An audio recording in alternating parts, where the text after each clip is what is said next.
July 2013 on alleged matters of having some intentions to destabilize the then Jubilee government. Mr. Chairman, it is indeed true that those summons were issued one morning. I got those summons. I organized myself quickly and reported to the CID headquarters. But when I got there, I came to realize that the CID acted on some claims or allegations by some anonymous complainant. And at that point in time, the CID had not ascertained the veracity or otherwise of those allegations.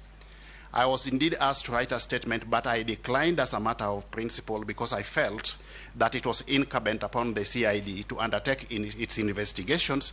And once they had conclusively undertaken their investigations and come up with a technically feasible position, they were at that point then in time duty-bound to support me. But I was not going to help the CID in undertaking its investigations, Mr. Chairman.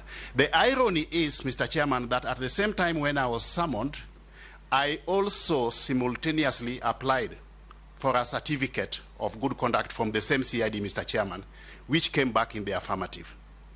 The CID did indicate that they would summon me if they had got something substantive that they wanted me to respond to. To date, about 10 years down the line, they have never called me back. The matter ended there, and that's how the case. Those are the facts of the case, Mr. Chairman. On the issue of organizational restructuring, what do I envisage to do with respect to the Media Council? I'm a strong advocate of self-regulation